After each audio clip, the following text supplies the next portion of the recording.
The Talk Station presents Faith Matters, a look at contemporary stories and issues from a faith perspective.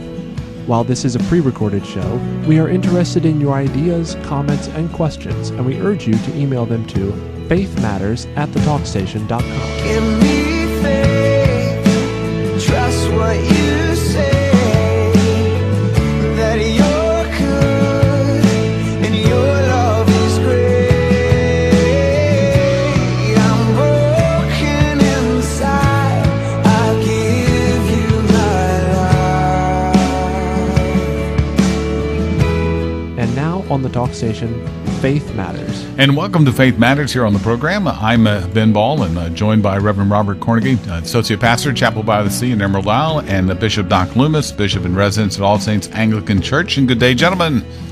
Good day, Ben. Good morning. It's good to have you here once again. And let's talk about what's going on right now among the Episcopalians, the Anglicans.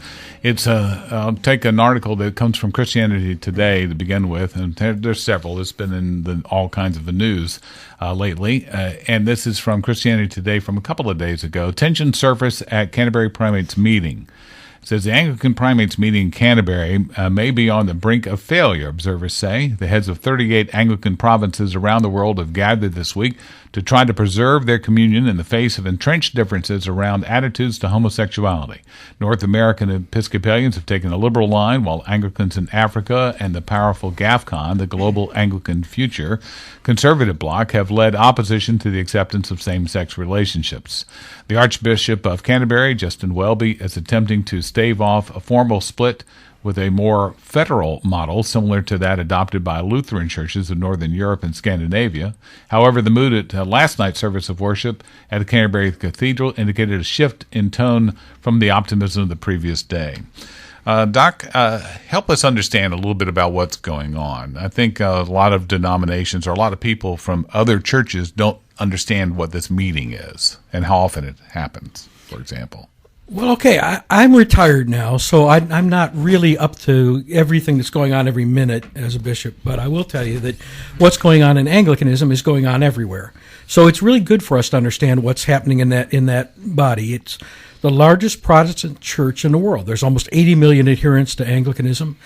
They're divided into 38 provinces around the world. Mm-hmm. Most of Anglicanism is south. Of those 80 million, 30-some million alone are in the province of Nigeria in Africa. It's the largest number by far.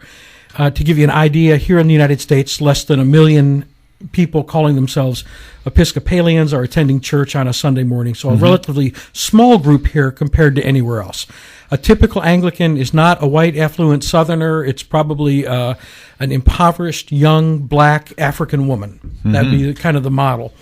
And the thing is, when we went down to Africa, when the English went down, and then others from the States went down in the 19th century, shared the gospel with these people, and the East African revival broke out, a remarkable thing happened. The Africans actually believed it.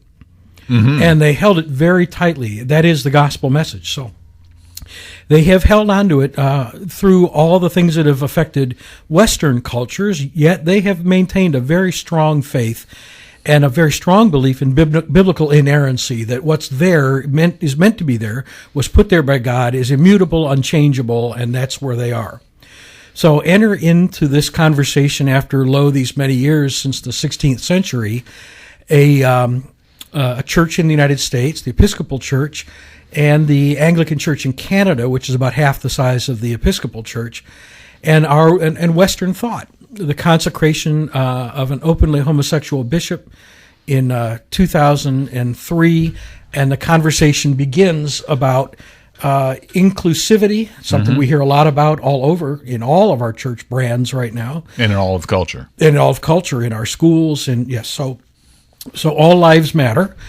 And these two relatively small Western groups, and then shortly thereafter, a pretty small group in England, have determined that the things that we as a communion have agreed on since time immemorial and have voted on as recently as 2008 no longer stand. That is, that marriage is no longer between a man and a woman, as a good example. Add to that the simple fact that while the media makes this to be all about homosexuality, same-sex marriages, it's really not. It's about what that's the symptom. So if you think about it in terms of, say, the Civil War, the symptom of the Civil War kind of played out in slavery, but the issue was more states' rights. Correct. It's very much the same thing in the Anglican Communion and in most of these churches. It's not really an issue of human sexuality, but that is a symptom of a larger issue, which is, as I mentioned, biblical inerrancy. How do we just decide that we're going to take the Bible and change it to fit the things that are culturally relevant, to make it kind of, to shove it back and reflect the zeitgeist now?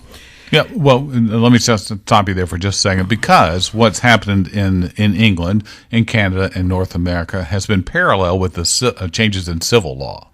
I mean, some slightly ahead, but then also ending up kind of similar.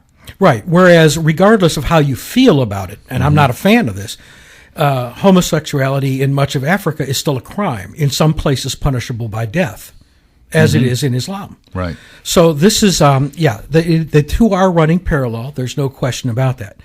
Now, let me just say that this meeting, the Anglican Communion is held together, 38 provinces around the world, by what's called instruments of unity. Those instruments are the Archbishop of Canterbury, an old name, and even if we don't know him, we kind of know the title.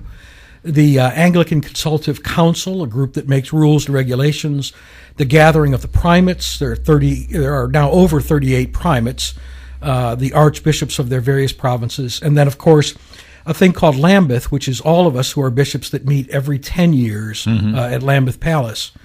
Those organizations, from time to time, have passed understandings, theological understandings, what we think, what the Bible says. Confessions, in a sense. Right? If you were a good Presbyterian or Methodist, you might say that, but we have determined that the Bible is solid as it stands, and that in issues of human sexuality, which again is the presenting issue here, the Bible's right, that it is sinful. And while these folks who are engaged in this lifestyle are to be loved, accepted, welcomed to our churches, they are that it is unacceptable for the church to be involved with or to support their marriage or their leadership in the church body. That's kind of been the position that's been taken over time. So to kind of wrap this up, what's happening right now is the large majority of Anglicans have entered into a second or a sub-communion, if you will, no other really good way to say it, called GAFCON, the Global Anglican Future Conference. It is the large majority of Anglicans in the world who are or consider themselves to be Orthodox. They meet regularly. I was with them in Israel several years ago. We signed a declaration which again reaffirms biblical inerrancy on all matters. And this group now, representing probably 80+% of the communion, is the de facto communion. So what's happening at this primates meeting in England was an attempt by the Archbishop of Canterbury, an instrument of unity, to bring everybody back to the table and see if there was some way to bring about a reconciliation, to live well with different opinions. This sounds reasonable on many levels, but I will tell you that to the Orthodox, particularly in the global South, anything less than a full confession of sin and a repentance by the churches in North America primarily is going to be insufficient to hold the communion together. And that was actually a motion, right, or actually an attempt to. It was, in fact, the Archbishop of Uganda, Archbishop Ngali, actually requested that there be a vote taken, and it was pushed back. So what's happening at the primates meeting right now are many long conversations, which probably will not lead to any level of reconciliation on either part. And please understand, the Western churches are calling for repentance on the part of the global South churches and the new Anglican Church in North America for offending the LGBT community worldwide by ostracizing them and making them feel like less of a Christian person. So in the end, everyone wants an apology. No one's going to get it. The large majority of the communion is going to continue along as a part of GAFCON. The Anglican Church in North America will continue to grow by God's grace. And those churches that are on the other side of things, the liberal churches, I think will probably continue to disintegrate until there's very little left of them. And on will go the church as Jesus promised it would. Mm-hmm. So you think that technically the communion will remain together, or and just consider to act on their own, continue to act on their own? Well, I like the word the young folks use, morph. I think it will remain together. I can't describe. I wish I could give you a good visual of this, but if imagine that you have two lungs, and one lung is becoming less and less healthy. Mm-hmm. In the end, the other lung continues to do well, and it then takes on a greater responsibility, more air, while the other lung begins to disintegrate. The body stays alive. You still continue to breathe, but now you do it with one lung. Mm-hmm. Well, I think there's probably more to talk about this, and we'll go into the next segment on this a little bit as well, too. But I think you've laid the groundwork, because we have to think about what this means for the Church of Jesus Christ in its entirety. I mean, where do we stand? Where do we stand for not only other denominations, but non or intra-denominational or churches? Cross-denominational. Cross-denominational, that's proper now. And as we look at that, we'll come back to that subject here on Faith Matters on the talk station, FM 107 and AM 1240.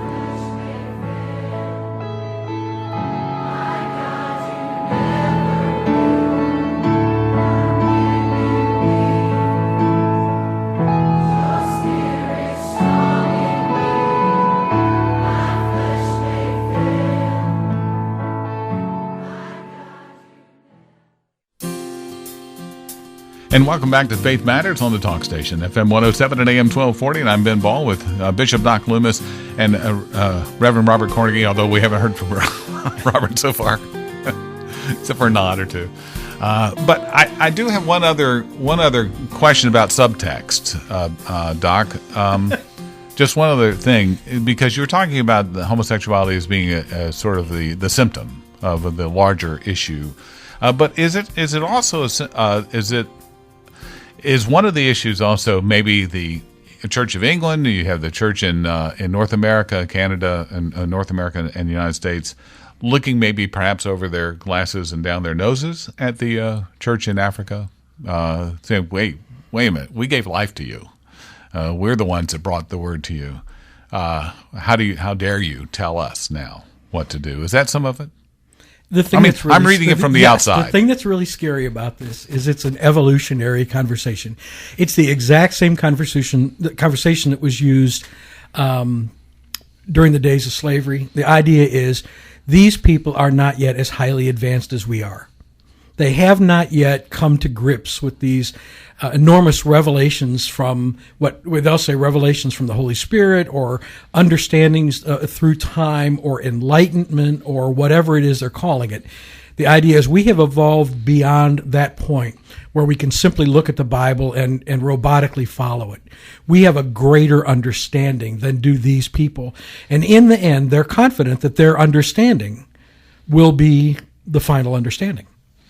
Robert, I brought that up because I thought that your experience in working with mercy ships and bringing the gospel to some of these countries may have been eye-opening in very similar ways, and maybe eye-opening to people who do take on missions, that do sometimes missionaries think that they're the ones who are going to come in and know better. Well, it's a easy trap to fall into, I have to tell you, and that we're bringing what they need. We're somehow, you know, we're the ones who are they've been waiting for. Right. You know, we tend to get in that when you get messianic mission. Yeah, that's right. And once you're over there for a while, anyone that does any of that work discovers real quickly that it's not that way at all. And there's some very sophisticated thinkers in the developing world that are actually don't fall. They don't have the same traps in their culture. They have other traps, but they don't have the same traps that we have often. And so they haven't kind of fallen into these things that we've fallen into, because the force of the popular culture is powerful against the move of the Spirit. I mean, the spirit of the age and the Spirit of God are often two different things. And so we've seen that coming about. And as a missionary, you're having to sort of stand back and try to get a broader perspective on what is going on. And a lot of them are coming out of a traditional faith background, in more of an animistic background, right. And they've kind of merged they've put those together. And so teasing that stuff apart can lead you to a point. And, the way I would refer to this was the difference between a servant's heart and a master's heart. And Europeans, Westerners have been going, or Northerners have been going to the Southern. I guess that's the new way to talk about it. Southern Hemisphere. Yeah, exactly. Have been going there with a master's heart often, and they accept that. They want to learn because they see the affluence and the wealth that the North has. And so this is one of the ways in the worldview transition that they get it. And they're very good students, and they pay attention. And I think that's what you were talking about in the last segment, Doc, is that they actually believe what the missionaries tell them. And unfortunately, some pick up the habits of that master's heart, but many pick up that servant's heart. They actually believe the stories of the Bible. They actually believe in absolute truth. They embrace it. And so now they're saying, hey, you guys, taught us our this. teachers, Yes. This is what you taught us. Yeah. And now you're saying it doesn't relate anymore? It's not the truth anymore? And it's a major issue. So, we need to pray for this group, the Anglican Episcopal, the impact that historically has been phenomenal. I mean, in the founding of our country, I mean, the Church was significant in that process. And so, certainly was for us as Methodists. Yeah, exactly. And so, this is kind of at the roots. Whether I'm not of this debate, but standing and looking at it, it's like the fractures in the body of Christ are getting. Who would have thought this would be the issue, that the shaking that we were warned about, that there will be a shaking, and that it begins with the house of the Lord. So we're seeing the shaking going on, and it's sobering. I am no expert at all in much of anything at all. So, but just having taken a class in church history, I look at the fight between Antioch and the Arians and those in Alexandria over the nature of Christ. Look at this fight over something that was very important, that people went to battle over, that fought over, and as this fight is proceeding, and the other factions would then develop, and this disagreement between Rome and the Byzantium Church, and all of that going on, and then swoop, here comes the Muslim nations across North Africa. They sweep across North Africa. They sweep across Sicily and into Spain. It's like, turn around and what happened? Right. Are we in danger of this kind of battle going on within the Christian church? Yes. And seeing this all of a sudden? Absolutely. We see this? Yeah. I mean, this is when you start taking off the full armor of God, you leave yourself open to whatever the devil decides to throw at you, don't you? Mm-hmm. So you have to. If you throw away the gospel of peace, if you throw away the helmet of salvation, if you throw away the things that the church is about and the things that God gives us, you're standing wide open and naked. So, of course, we're in terrible danger.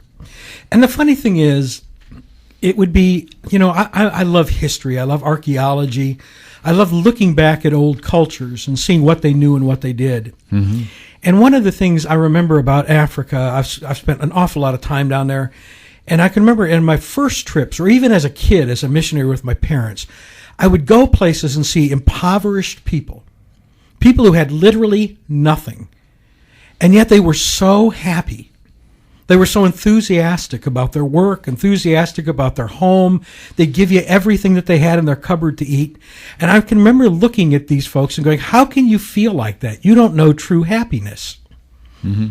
And then, and what I want to say for those of you that are like me, particularly my friends who are Episcopalians, Lutherans, Presbyterians, Methodists, look down at, go down to Africa. Yeah. And see that you can actually be Christian and happy without all the things we think are necessary. There is a history of joy and happiness to be found in the Word of God, and it's still found in those countries that hold to the gospel. So just embrace that and quit trying to make it better and better and better. It's okay. Yeah, it's interesting you say that. We were talking about that in Life Group last night, and that what is the joy of the Lord? Is it circumstantial? Or is it based on our circumstances, or is it based on truth? Well said. And in the end, truth will always trump denominational unity, which is the issue at hand here. Absolutely. You've got to stick with the truth. Well said. Well, in all of that, again, you also kind of bring out the point that the original source material was the right material. Yeah. We don't need to add another jot or tittle to it, right? Yeah. And I think that's where we're seeing this break happen, is that as you said, those that have had the power are now losing that power because they are the ones that have deviated from the truth. And so there's a consequence when you do that. We talk about it, the unity in the essentials, liberty in the non-essentials, and the debate in there is where is the essentials? Where's that line? Where's that line in this process? And so we're seeing that being clearly defined, not necessarily by us, but by God, because But in that, as you said, Doc, in the opening, that we are to welcome people who are living the gay lifestyle, but we are to minister them. We have limitations about their participation in the church, but we should not be separating them from the Word of God in any fashion. No, because we don't have any rule or regulation. At least as an Anglican, I don't have one that says that the one who's in the homosexual relationship is living more of a sin than the one who's in a lying or an adulteress or any other relationship. It's got to be the same with everybody. If you come into the church, we're going to show you the Word of God, and we're going to try and help you live a life in compliance with it and filled with the joy and peace that comes with being in it. But again, human sexuality is just a presenting issue. The issue here is sin. And the issue is whether we define sin the same way God does, or whether we choose for our own purposes to define it the way that man does. Go back again to that understanding, that argument that was going on over the nature of Christ. This is an argument over the nature of sin. This is really what is our understanding of what that is, and there are differences. Can people live together in those under those differences, or must we live apart? So that becomes a crucial question there. That's too. exactly right. And how bright is that line? I think that's the question right now that they're working out in the Anglican Assembly. We'll have more to come in a moment on Faith Matters on the Talk Station, FM 107 and AM 1240.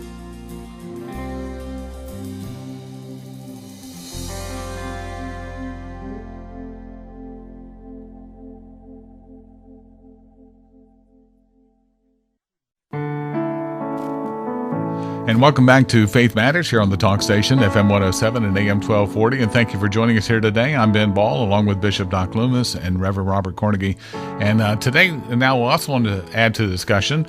This is an article from the New York Times called U.S. Church Put 5 Banks from Israel on a Blacklist. The Pension Board of the United Methodist Church, one of the largest Protestant denominations in the United States, with more than 7 million members, has placed 5 Israeli banks on a list of companies that it will not invest in for human rights reasons, the board said in a statement on Tuesday. It appeared to be that for the first time that a pension fund of a large American church has taken such a step regarding the Israeli banks, which help finance settlement construction in what most of the world considers illegally occupied Palestinian territories. Palestinian advocates, both in and outside the church, describe the step as an important church in the advance of the Boycott, Divest, and Sanction campaign, or BDS, an international effort to pressure Israel economically over the Palestinian issue. Now, from a counter view of that, is that from the Jerusalem Post, it says that Israel issued no response Wednesday to the decision a day earlier by the United Methodist Church to put 5 Israeli banks on a list of companies it will not invest in. And the only 2 banks in which the fund actually is invested, however, are a couple names that are not important here. But sources in Jerusalem says this is likely not the last word on the matter, and there are those within the church opposed to the move who expect to fight it in a May meeting. Is this relevant about how churches invest their money? Is this a stewardship argument, or is this a political one? Or are they one and the same, Robert?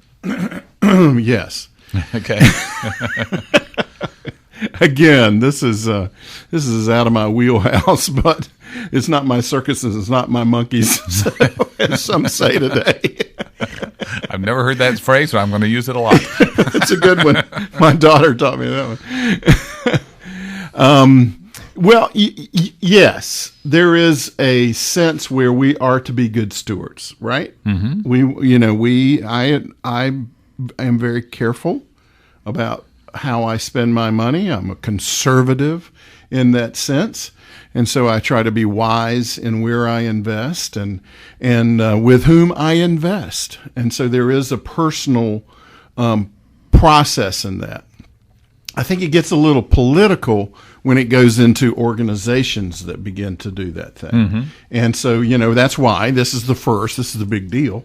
This is the first pension group from any church that has made this kind of declaration. Evidently, that's what the article said. Right. I find that hard to believe, quite frankly. It's the first one to actually enact it. The Church of Christ has already had this conversation and is moving forward with what they call socially responsible investing. Right. That's the move that your friends and mine, and if Ben had any friends, his friends, a lot of people, that's what you would consider yourself, a socially responsible investor. Right. And this is just taking that to the institutional level, right? Yeah. But it's not the first. The Episcopal Church voted it down to divest themselves, according to the article in Jerusalem Post. But we've seen this with regards to apartheid. Yeah. We've seen this with regards to human trafficking. I mean, churches have in the past taken socially responsible positions. This is the first of the socially responsible positions regarding the West Bank. You're right. Yeah. Exactly. And it's coming at the timing of it is as significant, I think, as the actual discussion, because from what I understand, they only have investments in 2 of the 5 that they've talked about. So, but they also have other investments in Israel. Yeah, exactly. They will continue to invest in different. I was shocked how much money they have in the pension. Because that's good. That's good for our friend Ben Ball, the Methodist. Yeah, it is. Because they have $20.9 billion in your pension. Ben, did you know that? Yes, I did. You're going to retire very well. You have a stake in this game. Don't you? This is a juggernaut. This is not. This is not a tiny little drop in the bucket. Yeah. If I were full time, that would mean more to me. But the idea, one of the groups that was pushing this says that this is important. That's important that they've been aggressively advocating. It's the Kairos group, Kairos Response in the United Methodist Church, advocating for divestment over the Palestinian issue. Said the inclusion of banks was important because it widened the range of Israeli businesses that are now considered vulnerable to divestment pressure. In other words, this is the nose under the tent. Well, that was my question about it, because obviously this has been discussed at your general assemblies or whatever you call those things, and it's a very controversial issue within the church, and so for them to proactively do this, take this step, knowing that there's going to be pushback at your conference in May. This is a political. To me, this is a political move. More, you can couch it in the moral terms, but there's a power struggle going on here. Now, again, I think you both have framed it that we have a personal idea of how to invest morally, ethically, but the institutional control over this. Is that something that that we should be concerned about other investments, and that pension funds are invested elsewhere? They might be invested in other organizations, or why the focus so much on what's invested around here in the Middle East? Well, let me just say this. A lot of this has to do with where America as a nation stands in its support or lack of support for Israel. George Bush as president probably didn't do enough in Israel. President Obama has done way too much, and a lot of it wrong. And that's an opinion, of course. But the reality is the way our State Department is headed right now with their work in the Middle East generally and Israel specifically, it made it easier for the churches to take this position. Because here's the thing, Ben. This discussion is really about whether Israel has a right to exist. Right. It comes down to that. And that's not being addressed by any of these churches. They're just going with where the State Department's going, or what the worldwide media is saying. And this comes back for Palestinians. This is all about whether or not Israel is a colonial power, which is kind of swooped in and taken over, and whether they need to be driven out, or driven back, driven behind lines. And the Israelis who actually think that God gave them this land, that it's theirs.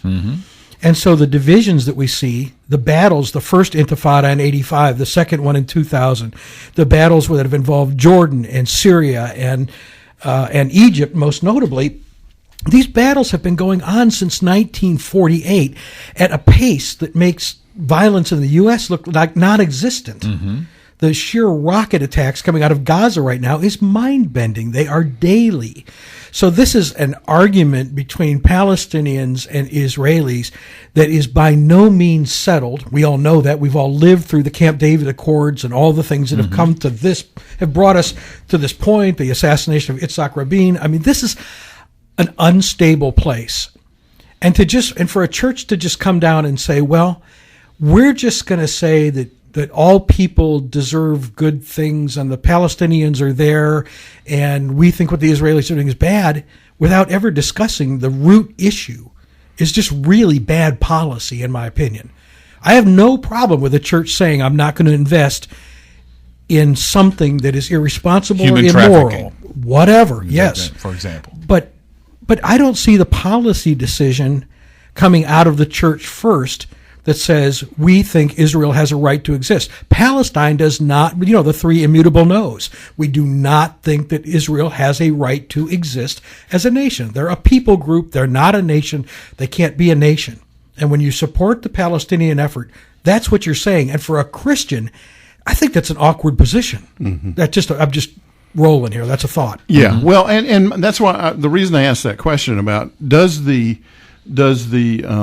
board have the pension board have the authority to make this kind of a decision that has obviously been discussed in a larger context? Is that something that should be settled in the larger context before the pension board would go? The larger context is the general conference, and that will be coming up.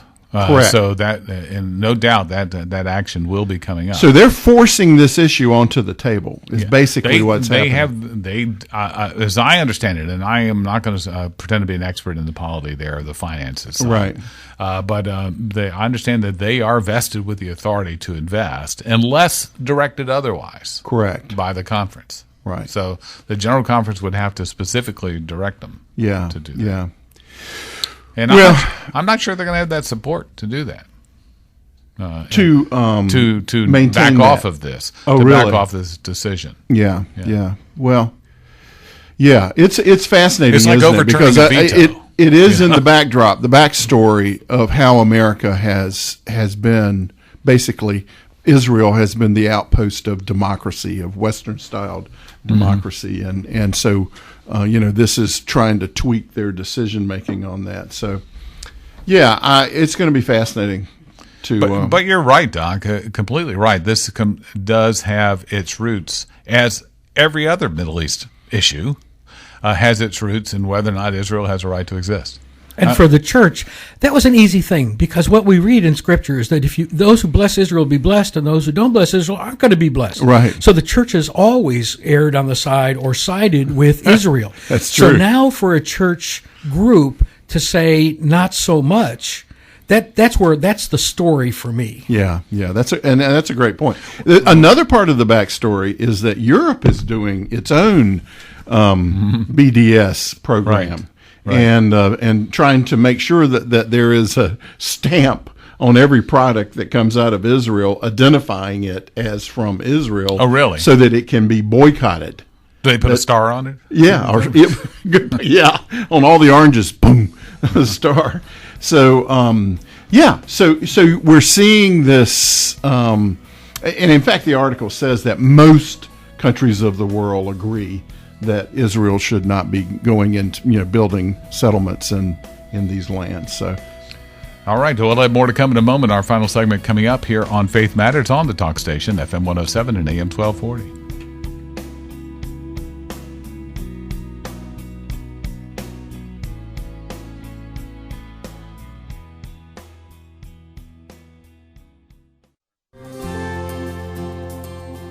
And welcome back to Faith Matters on the Talk Station, FM 107 and AM 1240. Thanks for joining us here on this Sunday morning, or whenever you might be hearing the program here on the Talk Station. I'm joined with the Reverend Robert Cornegy and Bishop Doc Loomis, and we're talking about different issues of the day. And one of the events of the day that certainly made the news in the past week or so was a woman and her companion who were kicked out of a Trump rally. A Muslim woman, and again, a man that was with her, that just stood in silent protest behind Donald Trump as he was talking about Syrian refugees, I think was the topic at the time.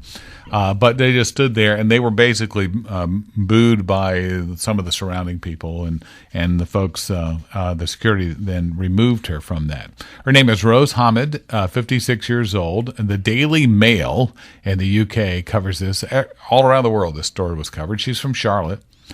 She was in South Carolina this past Friday night a week ago Friday night, on a Donald Trump event in Rock Hill, South Carolina. She stood right behind Trump and stood in silent protest when he suggested Syrian refugees had ties to ISIS. The story says that she positioned herself directly behind him, and she must have had to get there early to do that. When he began to speak about Syrian refugees being banned from entering the U.S. and suggested that many had tied to ISIS, she silently stood up out of her seat. Police immediately escorted her out of the event while the audience booed and the woman and yelled at her. Now, there's some disagreement over the things that they were yelling, but besides that, she was taken out. Is this something that, again, in silent protest, that we as Christians shouldn't simply be tolerating? Should we be condemning Donald Trump for allowing that to happen, or did he allow it to happen, or is this okay? Is this okay that she was removed from a political rally, or just thoughts on it at all, Doc? Well, we're Americans, and we have we think that we have a right to stand up and speak freely. And in this case, she didn't even speak; she just stood, which is also a right guaranteed to assemble, to stand. I guess would be a right. The question is always about context for me. So, Ben, let's think about it this way. Let's say that a Baptist, and I'm not beating up on Baptists. I'm just saying, let me say a Baptist walked into your church, and it was a Sunday morning, and you were doing a baptism of a small child. Yeah. And the Baptist stood up in the middle of the church as a sign of protest, and in some way clearly identified himself or herself as a Baptist, as a way of saying, I don't agree with the fact that you're baptizing an infant. Right. Okay? Right. The question would be, what would you feel compelled to do in light of the fact that the family is there? You're not trying to have a disruption. You certainly don't want to have a confrontation. So you're probably likely to have somebody that's in the church come up and say, we know you don't agree with this, but can we go out the other way? Same thing if you were at a family reunion and somebody came in and started lambasting your father, or your father's worst enemy just walked into the house and sat there. This is a Donald Trump rally. So we take it with a grain of salt, but the reality is it's a rally for Donald Trump supporters mostly. And I suppose if somebody came in... It wasn't a debate. Well, no, and I think if somebody came in and made kind of a fairly radical statement, which she did, especially by what she was wearing, which we can get into later, if somebody made that kind of a statement, I would probably ask them to leave. Mm-hmm. Yeah, why do I want that kind of kerfuffle in the middle of a... I love the word kerfuffle, by the way, but why would we want that kerfuffle in the middle of a rally? What do you think, Robert? He's passing that on to you. No, the first thing I thought of when I saw that article was, I don't know if you remember the clip, and I don't even remember the circumstances, where they were having a debate, Ronald Reagan and someone else, and they cut Reagan's microphone off. Oh, yes, right. And what did he say? It was one of the early primary debates, or actually gathering. It wasn't even a formal debate, but it was and there were about 7 of the candidates there at the time. Correct. Yeah. And what did Reagan? He said, "I paid for this microphone." Exactly. So that's kind of where you have to the context. I agree completely with what you said, Doc. Mostly that. I've got to hold out some. Yeah, you got to hold out some. Yeah, that's right. Pull back a little bit. We don't have a show, and I should yeah, do that's something. right. What kind of show is this? Everybody agrees with Doc. Doc matters. Doc matters. But yeah, she actually did what she wanted to do. Exactly, and the result was what she wanted. And it doesn't take long to do that. No. I mean, you know what? You're just going to let her stand there, and the whole crowd, get more and more. Who knows where that thing could have gone? Well, take her out of the process, she has accomplished her goal. Mm-hmm. She made her protest, and she was removed from the facility. But also, the desire was to then do the post interviews.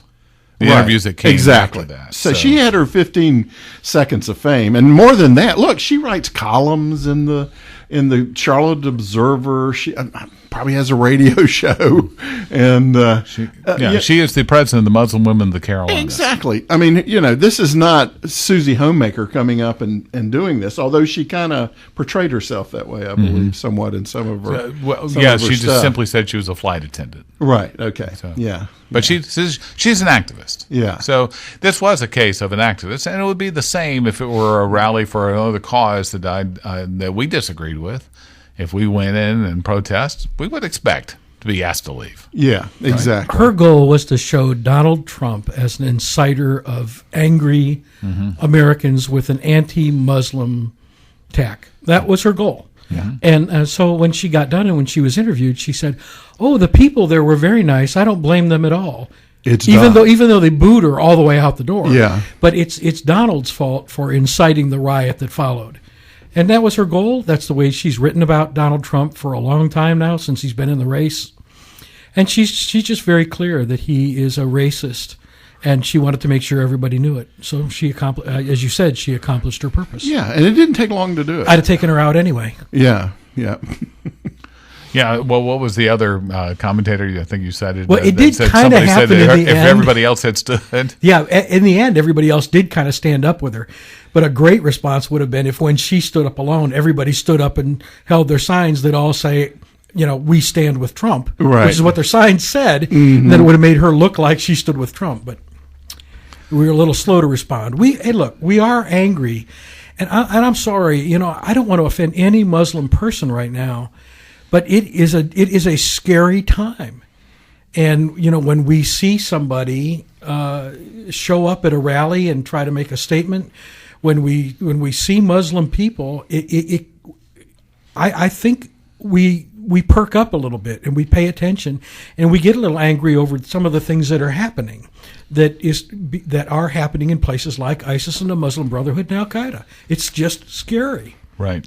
Well, look. However, just let me interject there, because on the same notion, when he calls for Muslims to be excluded from coming to this country for a short period of time, we can say, well, wait a minute. There's that religious test there is something that we don't do in this country. So at the same time, there was an exclusion that was made. There was a bipartisan bill that was passed that would exclude people who have visited certain countries over a certain period of time from coming in from coming into this country.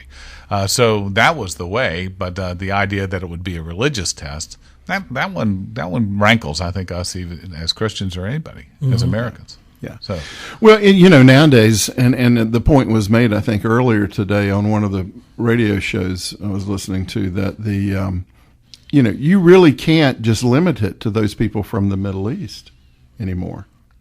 That's what that bill does. It doesn't limit it. It limits to Americans even not Americans, but Europeans who have visited Syria, who have visited other countries, are not permitted in. For this is in the context of the bigger debate going on about immigration and how careful we have to be in this time, and then it brings in the whole issue of profiling and all of that stuff, and we have real clear laws about that, and but what we've seen is that there's such a distrust of government and the ability of government to behave properly that and to get to do the due diligence that should be done, and not just our government. To be fair, right? Its own problems notwithstanding, there are issues with Middle Eastern governments and their ability to supply us the information we need to do that. That's a great point. Yes, exactly. We've talked about this before. The records for Syrians just don't exist. Right. People that are scooted out of their country are coming here through Europe. We don't have any way of knowing who they are. And I'm just not sure that's a healthy position until something gets in place that helps us to mitigate the risk. And we don't have that something right now, and that returns to our government's inability to put in place something. And so in response to that, Trump's just saying, until it's fixed, let's not do this for a while. Right. Well, except that the exclusion of Syrians is one thing again, because you can at least maybe document that that's where they're from. But the exclusion of Muslims for the time being, that's a different thing. We don't put that on passports, whether somebody's religion is. So how are you going to do that without a profiling mechanism? So I think that's a different issue. Now, the guy though that should have been kicked out and only his sign was taken was the one that said Trump likes Nickelback. I think that was the one.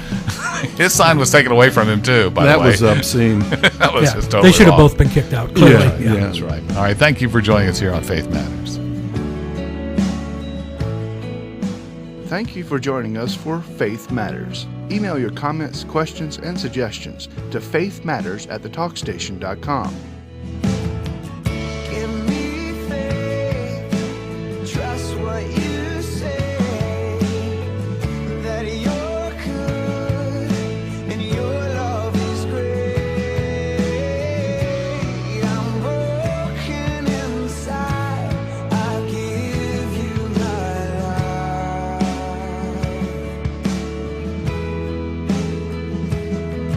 Give me faith. Faith Matters is a production of The Talk Station.